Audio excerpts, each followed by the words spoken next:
Welcome from Berlin. Darwin here. I am currently holed up in Berlin, attending the Loop conference, having a blast. It's an amazing opportunity. But beyond that, I am also really excited about this week's podcast because it represents number 200. It's quite an achievement, even if I have to say so myself. But in any case, I want to thank you all for listening, for being part of this thing.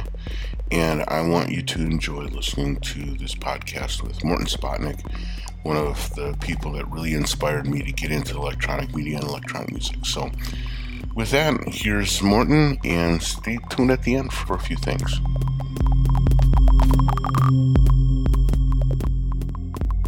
Okay, today I have the great opportunity to talk to somebody whose work has changed my life. His name's Morton Subotnick. He is a composer, performer, educator, software developer. He's done so many different things, and so many of them were influential on me and many people from my generation and generations since. So with that, we're going to say hello to Morton. Hey, Mort, how are you doing? Great, thanks. Thank you so much for taking the time to have a chat with us. I really appreciate it. This is really great. Why don't we start off by having you talk a little bit about what you're currently working on? I'm currently, what am I currently working? I just finished a new piece that got premiered at the Lincoln Center Festival, and I'm still working on it. So it's called Crowds and Power, and it's for, I've been actually working on it quite a while now. I've been developing it. It's had several incarnations, but it's a live electronics, live video, and an actor, and it's around 50 minutes long. It's a big piece, and I'm hoping we're supposed to do it in Japan and in Los Angeles in the winter, the next season, starting in 2018. And so if they do come through, I'm going to redevelop that. I'm working on that. I'm finished my book, but that's still being edited now, so I'm waiting for that to come back. That's my memoir for the MIT Press. And I heard that mentioned in a previous interview. Do you know when that's scheduled to be released? Well, I was just going to say, they have to first go through it. It's not finished. I mean, I have a first complete draft all the way through, but my guess is that there's another year's work by the time they get back, and all the things like footnotes and pictures and diagrams, all of that stuff has to be added too. So at the rate we're going, it's probably another year. Okay. But at least I got the big part done. I'm finishing a choral piece, which is only 3 years overdue, and I promised it by December, so I'm trying to finish that. And develop the Silver Apples of the Moon Revisited as a tour with a DJ in Berlin. We're traveling 7 or 8 cities. This starting in November, actually. We have the documentary that's going. It's not a lot of work from my standpoint, but it's there's a lot of things, a lot of filming that's going on at this point. Sure. That's a really interesting project. I think it's got to be a little odd though to have people documenting your life while you're still so actively living it. Well, I prefer that than when I'm dead. Good point. But yeah, it is a little. But no, it's weird. That isn't so weird for me. But what's weird for me is to imagine that I'm going to be up on a screen for 90. It's a full length. I don't know if it's 90, but it's a full length film, and that's an odd sensation when it sort of gives me a funny feeling in my stomach to realize that that's me that's going to be up there. I don't think all that many people are going to look at it, so I don't have to worry about that part of it. But So when you were telling me a little bit about this Lincoln Center thing, the Crowds of Power piece that you're working on, that premiered already, but you're continuing to work on, you said that that's live electronics, live video, and then an actor. First of all, the live video stuff, is it stuff you're generating, or are you working? No, I've been working with Lilleman. He's a video artist from Berlin, and we met. They commissioned the finishing of an opera that Jacob's Room, which I have various versions of, but this is the full opera version. I mean, it's still a small opera, but it's got, I guess, four singers in it, and it's a full length opera. And I had at the time, that was 2009, I think. I had cataracts, and I couldn't hear. I didn't have my hearing aids yet, and I really thought I was at the end of my life. And I had made all these requirements, and one of them was I wanted live video, because that's the way I've always worked, and it's a piece I had been working on since 1983. There are various versions of that, but this was the final version, which I won't go into the history of it, but anyway, it was important to me. I interviewed a bunch of people. I had just come from Paris, where I was working on getting I did a collaboration with Anne Halprin premiered in New York in 1965, and became in France, became known as the work that the beginnings of postmodern dance was the night we premiered that piece. Mm-hmm. And so it started to get people wanting it, and so I was Anne is 10 years older than I, and her husband's 10 years older than she, and he was dying, and she couldn't come to Paris, so I ended up working with a company to develop, so that they could develop it. And so I was at the Pompidou Center, and then I went to Berlin, and I couldn't see and I couldn't hear, but I was interviewing all these people, including the video guy. And then I got but I chose him, Lilleman, and then I got my eyes fixed, and I got my hearing aids, and looked at his work, and I realized it was really fantastic. And we began to work together.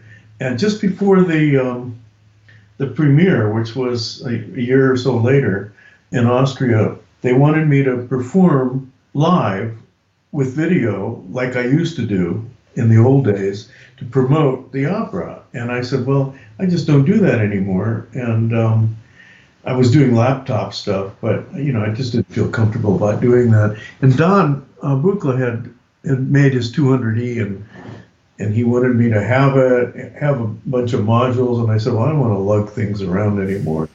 And so I thought, oh, well, maybe I should just call Don and pick up some stuff and just take it with me, and I'll just do it. So I did, and I brought it was a pretty big bunch of stuff I brought, but I didn't do anything with it. I just sort of made sure I could do it, and I had lights going and everything, and it was patched and ready to go, but I was doing stuff with laptop. When first concert we did was Lilleman and I was at an modern art museum in Liechtenstein, a little tiny weird country, and the audience was about 200 people in a gallery space sitting down, and they all started cheering at the end of our performance, and they wanted an encore. I said, well, why don't they stop? And so they want an encore. I said, well, I don't know what an encore is. And I don't know. I'm improvising. I don't know what an encore is. So I looked over at the Buchla, and I thought, what the hell? I said, oh, go over to the thing. I don't know what I'm going to do. I'll just do something on the Buchla. And I started going, and it was like riding a bicycle. I hadn't touched for like 15 years, and so it was like I was back in my studio in 1966. It was amazing. And because we didn't have a plan, he was improvising, and we were just playing off each other. It was a really fantastic event, and we did 3 encores at that thing, and then from that point on, I've been working with him, and so it's about 6-7 years now. We've performed all over the world. It's been great. That's a great story, and it's also interesting to just kind of imagine you choosing someone without actually being able to see their work. I mean, what did you use to sort of like qualify him as the person that you wanted to spend this much time with? Right. I would have. It was the opera I was doing. I wasn't thinking of further time, but I could see well enough. He had a DVD of his work that I got close enough to. I could see that it was good. I liked him, and I liked his attitude about the whole thing. And because when I was in Berlin choosing people, we were like the director. She was the set designer and director, and she belongs to the art world. And if you want, you can go on YouTube at some point, and it's Jacob's Room, Subotnick YouTube, and you'll see a 7-minute clip from the premiere that put together as it's not in order. Someone put it together, but it is from the premiere itself, and you'll see the set in the video, and the set turned out to be fantastic. But it was only because when I talked with them, they seemed to understand what I was talking about and had suggestions which made sense. And they weren't bullshit, they were real. And I did the same thing with the singers. I came in and they flew me in a couple of times. I went through something like 18 to 20 singers in 3 or 4 days. I mean, it was 2 days here and 1 day there. And I picked 4 finally. And then I had another trip back just to listen to the 4 to make sure they were the right people. And they turned out to be fantastic. So, it was a labor of love, and I really paid a lot of attention to the details. So it wasn't that I could see his work so well. I could see it well enough, but it was that combination of talking. But what I didn't know is that he was like, when I used to do this with Tony Martin, we were like a team. We knew each other so well. We really knew what we were doing. And this guy, in a very short period of time, became in sync with me in all kinds of ways. So that's when I decided to actually do more after. I understand what you mean, this idea of finding a person who can not only assist you in a performance, but can actually be a real-time collaborator. That's difficult. Yeah, and that's really important because, especially the way I perform is, I'd made a commitment back in the late 50s, early 60s, that I was going to make a move to this new medium or media, because it was more than one, that was about to be developed because it wasn't there yet, and try to imagine what it meant. And to me, the electronics eventually meant a record. It meant the music should be for a record. And if you went on the stage, I call it the antimatter twin.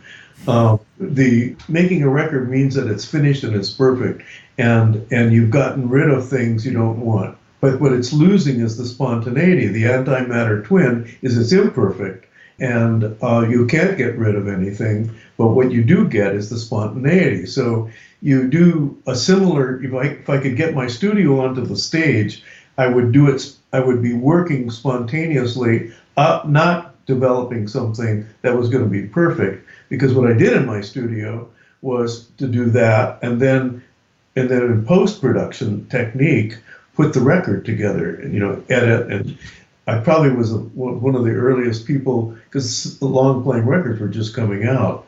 So I was probably one of the early people, because later, a few years later, you never had a spontaneous performance on a record anymore, whether it's a Beethoven symphony or whatever it was. They were gone. That wonderful Fats Waller, I guess it was a 45, I don't know what it maybe is. It was a performance, and you have a dog barking in the alleyway. That would never last. No, not anymore. But it's kind of interesting to think about it because, I mean, in a way, you had to define a lot of things because there just wasn't a lot of precedent for you. I mean, the work that you did with electronics as a serious instrument, didn't really have a lot of predecessors to do it at least the way that you did it. And then you went on to do, frankly, one of the things that always fascinated me about your work was your use of the ghost machines for sort of like storing and recalling CV, which is kind of like an early sequencing kind of system.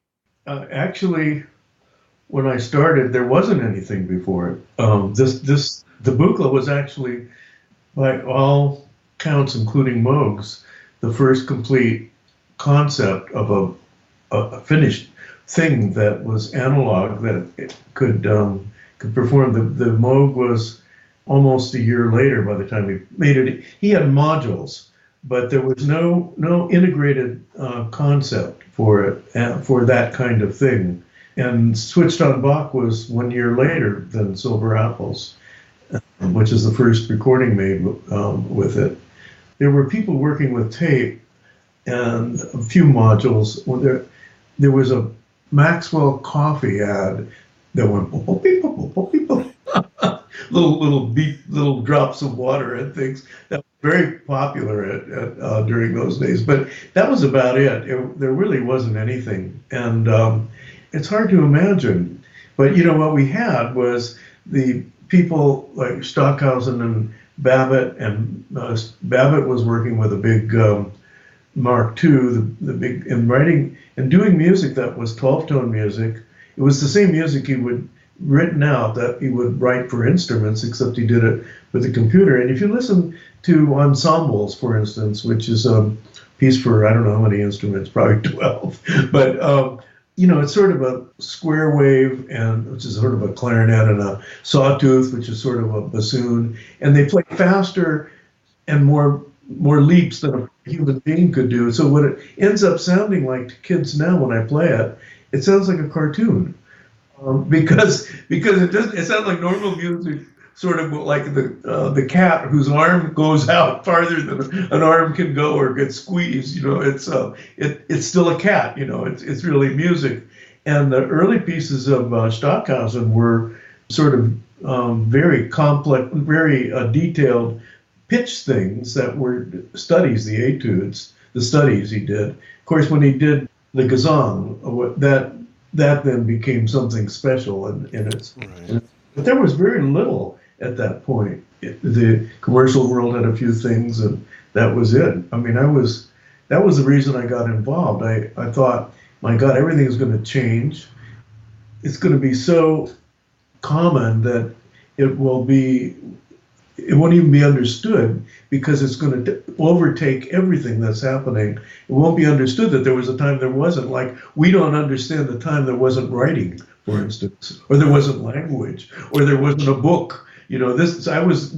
For music, this was the moment of the printing press. We were about to experience 100% auditory literacy, audio literacy in the world, which at that point, the only literacy you had, if listening is literacy, was up until that point, until the recording, which the first tape recording was in the late 30s.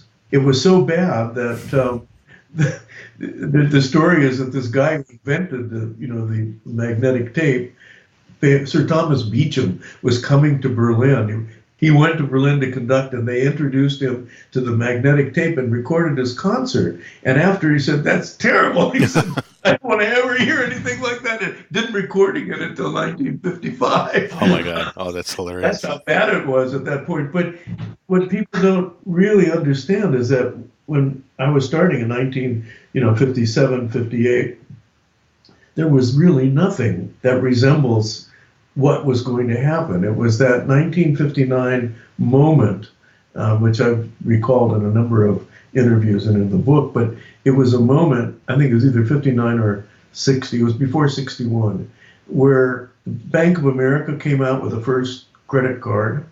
The transistor was used in a radio for the first time commercially, and the tape recorder had gotten cheap enough for people to buy in 1955 or 56, so you could have them in your home.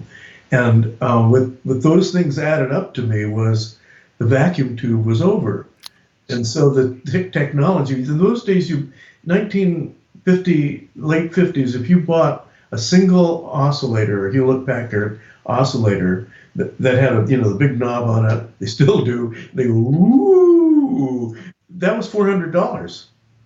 And if you compute that, that's close to, I'm sorry, $4,000 today. Right. In our money today, for one oscillator that was not controllable in any shape or form, except that one little thing.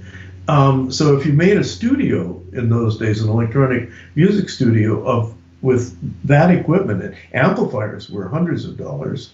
The vacuum tube technology would mean a couple of oscillators, one tape recorder, and speakers and amplifiers was $10,000. That's, $100,000 minimum today. So it just wasn't feasible. That's why there was a Cologne studio, because you couldn't afford to have that in your home. So that was the moment that I realized that I was playing with the San Francisco Symphony. I was a really good clarinetist, and I was, doing this other stuff. And I realized that I was alive at a moment this was about to change. Right. And I could offer my musicality if I could learn the technology, and I had an aptitude for it, and help develop stuff that would be challenging, that would not be the tail wagging the dog that some commercial person gives people what it is they want, because they don't know. McLuhan was a big hero for us in those days, and McLuhan has a quote that I use in my book. We walk into the future backwards, looking through a rear view mirror. But that's all we can do, right? So, if you really do get just an inkling of the future in a different way, a crack of the window, of the air, of an image of what it might be, is all you can barely do at that point. So I thought, well, if I have that, I'm talking to my friends. Most of my people that I knew were fine art composers and musicians, and they could see only technology destroying everything that they ever believed in. So, I thought, what if I really could do something? I would really impact it. And the promise I made was that I would make things that were challenging me to make them for the medium that they were. And so that separated making a record from being on the stage. And I really kept, to this day, I make a real point of the differentiation between those things.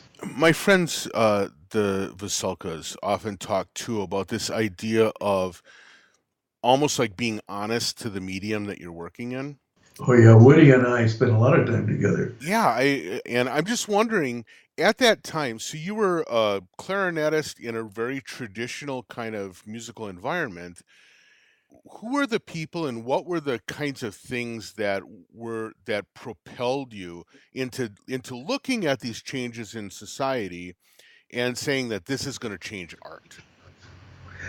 Well, I don't know for sure, because I'm just me. My philosophic hero is Popeye the Sailor, who said, I am what I am, and that's all that I am.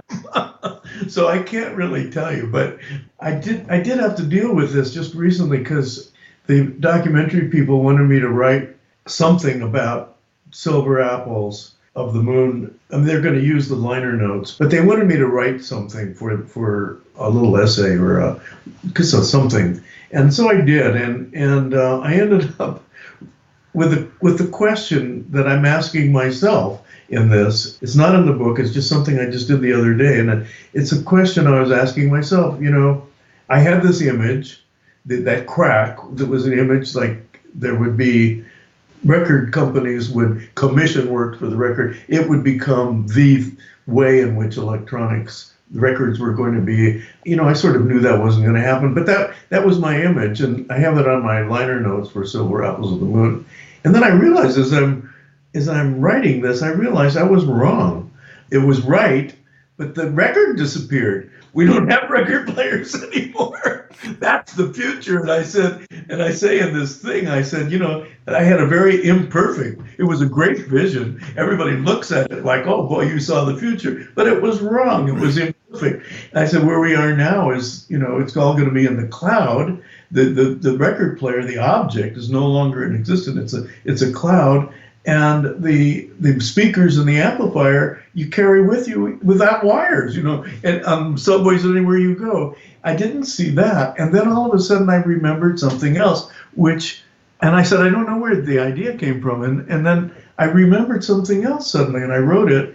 And it was that in the 50s, I had an imperfect vision of the future, but I had a more perfect vision at the end of the 40s. Because I suddenly remembered this box. My mother died around 1984, 85. Someone sent a box that was in storage with my name on it, Mort, and it had things that she kept.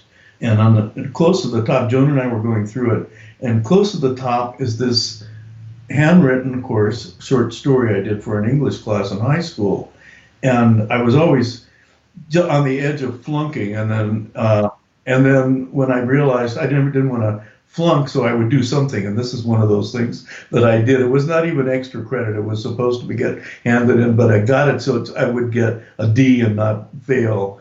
And I read it, and it's a short story that takes place in the future in first person, and I am walking down the streets of I don't know if it's a town or a city in the future, and I see a billboard that says one of the late Beethoven string quartets is being performed. So I walk in and I see the string quartet on the stage, but they don't have any instruments. There are four of them. There are armchairs, and their hands to their shoulder is strapped against the armchair. They have music stands, and they're playing their music virtually with the muscles that they would use for their instruments. And the audience is in armchairs, also strapped around their chest, and what they're getting is a mix of the neurological nerve endings of performing, because that goes to the brain and gives you what you're hearing. And that's the way it really works.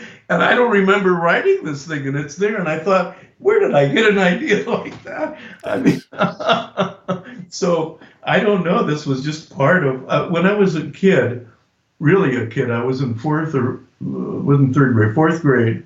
I know all these things because we moved.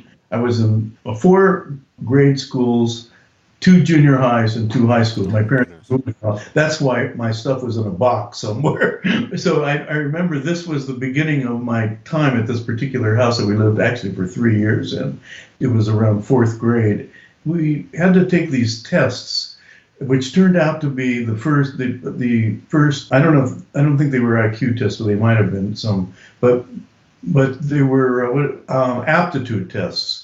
We were guinea pigs at that point, not just us, but my generation of that age were the guinea pigs of this thing. I took the test, and then shortly after, it was a week or so later, the teacher kept me after school. Those days you had a teacher all day long. And after school, he said, I'd like to offer you a job. And I said, what's that? He said, I'd like you to write short stories about any creature you want, and there'll be cliffhangers, and you just keep doing it, and whatever you want to do. And so make it sort of like a cliffhanger. Every week we'll post it on the school bulletin board. And so I chose the trapdoor spider, and I gave him a name, and there was always something at the end of each story where he was about to be killed, and then the next week and the next week. And at the end of this, and he did this with one other kid, and then who became a friend of mine. And then at the end of the year, he gave the two of us an award. He gave me a book on biology that was this old book. It had markings in it. It had some pages that were, and he gave my friend a book on sports, brand new book on sports. I really felt, what did he do this for? What am I going to do with this damn book? And it turned out it was, later in life, I realized what had happened, because my mother, years later, told me, I already had kids. She told me she was so proud. I was telling her about this story about this, and she said, oh, I can tell you about that. I said, well, you can? She said, yeah. He called me on the telephone, and he said, your son has taken these aptitude tests, and he reached the 98th percentile of any age group in natural history. I didn't even know what natural history was. So that's why he gave me to do the trapdoor spider. And he said you should get him extra work, somebody who can tutor him to do things. We don't have any we can't do that. He's just going to get bored at school. And she said, don't tell him, he has to be normal like everybody else. And she was so proud of this. And so all I could, in answer to your question now, all I could think, when I was in high school, if I was doing that, there must be something going that I had an aptitude for and an understanding of. Evolution, all of these things have always been just something I've always been really interested in. And so it wasn't so much neurological, because I don't know that I was thinking but it turns out now I know that this is actually true. It really is the way we experience it. I must have intuited it in some way. Because where you would normally see that in a science fiction thing is a band around the head, right? Right. But that doesn't give you the neurons that are actually causing the thing. I knew from playing the clarinet, actually, that it was my fingers were doing the work. I could look at a piece of music, and if you took it away, if I'm sight reading, you took it away. We actually tested this later. You take it away, you can continue playing for at least, depending on the music, for 10, 15, 20 seconds, even more, and be very close to what was actually going to be there. Right. Because the physical patterns and stuff, you could emulate them pretty well. You can almost not do that. Right. So, but thinking about that story really makes me think about another part of your sort of like the way you do your work, which was really important to me and is kind of important to a generation now that's kind of rediscovering electronic music, particularly through modular systems, and that is moving away or finding different ways than the keyboard to utilize electronic instruments, right? And this has always been something that's been at the core of your work, is trying to express yourself. I think you still use like a breath controller, right? Yeah. And while you have some keyboards that I think you treat as triggers, I think generally speaking, you still work outside or beyond the stretch of what a keyboard provides. Yeah, that was very important to me, still is. It has to do with the notion that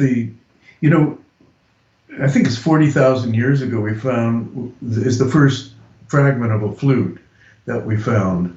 And so we've been with instruments, including the voice, of course, but with instruments for minimum of 40,000 years. You get from one version of an instrument to another just gradually, and each culture, I won't go into the details because we won't have time for that, but the thing is, after all of that time, you're passing it on, and so the music that you're making it's a feedback loop. At first you make the instrument, and again, I'm a McLuhan thing, then the instrument makes you. Right. And so the culture develops, and the truth of the matter is in that the kinds of instruments we have are pretty much the same from culture to culture, but the music is different because the tunings were different and so forth. So you find this combination of stuff that's universal, but you also find the fact that it isn't absolutely natural. It is really formed by that interaction between the instrument you make and the way you play it. The didgeridoo is a good example of that, limited. So here we are, we're reaching 1960 where we're going to have a new technology, so to me that was day zero for music. Day zero plus a huge bank of knowledge. So it's day zero. You're almost like a god at that point because you know something already but day zero. And so what you want to find, and that was what the bargain I made with myself, is this gives you the option to make any music you want, but because of that inability to do something brand new, that's impossible. It's hard work. And so what's going to happen is if you have a clarinet, or if you have a piano, a keyboard, you're going to fall back to it. And every time you fall back to it, you're taking at least 2 steps back if you manage to get 3 steps, but probably 2 steps forward and 2 steps back. And so it will take forever to get anywhere. In the meantime, if you take the typewriter had this, the story of the typewriter. We had this wonderful keyboard, and then we typed so fast that the little mechanisms got stuck. So then they made a typewriter which is destined to make you go slow. And we tried to, when we got electronics, we tried to get the faster one. Nobody would take it because the societal inertia was too great at that point. It was just moving and grasping and wanted to die with its with what it was. It didn't want to go anywhere else. So we've gone to the moon with it. We're going to go to Mars with it. We're going to go everywhere with this typewriter. And we would do that with a keyboard. It would go forever. And I love in lectures that I give this example, and then I say, so I wanted to make a new music, not a new old music. And then so Silver Apples comes out, and I play the opening, which is all squishy with pitch, and then I play the first mode with the keyboard, and it's da-da-dee, ba-da-dum, be-da-dee, ba-da-dum. It wasn't even a new old. Right, it was a different old. It's not anything wrong with that. I mean, making new old instruments and playing Bach on electronics, I think is fun. I think there's nothing wrong with that. But it wasn't what I wanted to do. So eventually what has happened now, when I come back to the stage now, over the last 10, 15 years, and where the ghosting stuff came was I had Buchla make me what was maybe certainly one of the earliest, if not the first, envelope follower, so that I could use my voice as well as the fingertip pressure and all that to make musical gestures. I called them energy melodies, where I go,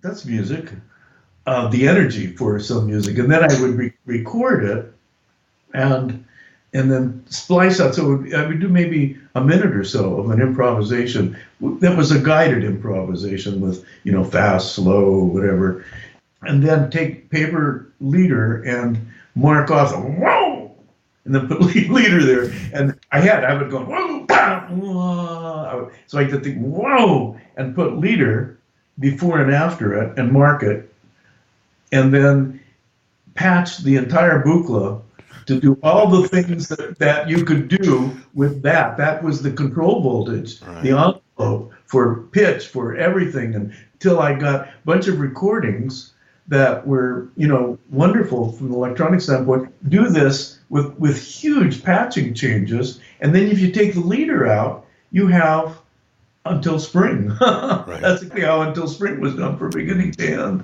And so what you get is a completely natural, un-keyboard oriented piece of music.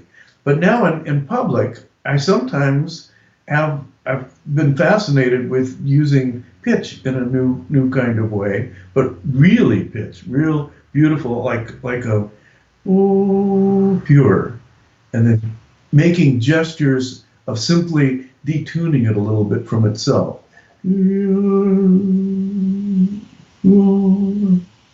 Until it's ready for a new pitch, and a new pitch comes. Silence. You can go on a long time that way. That requires a keyboard and a breath controller. Right. Exactly. So I can really detune it properly. I can get perfect intervals. And so I have this whole passage I often start a concert with is 10 to 15 minutes, which only probably has about 7 minutes of actual sound in it, with these isolated pitches, which eventually at the end of the evening become melodic passage. You get the point there. Yeah, I do. So Sadie has come in to help us wrap this up. This has been a fascinating talk. I wish I had another 7 hours to talk to you because I have so many more questions, but it was wonderful, first of all, to have a chat with you, and secondly, to get some of these insights. Yeah, maybe we can do it again in a few months or something like that. That sounds like that'd be great, and maybe I'll get a chance to see you sometime when we're in Germany or something. So. Oh, good. Well, I have performances the third week of November in Berlin, and then March we'll be touring Europe. So we'll be in Germany and a couple of other places. Well, Mort, thank you so much, and with that, I'm going to let you go hang out with Sadie a little bit. Thank you so much, and have a good day. You too. Thanks. All right. Bye. Bye-bye.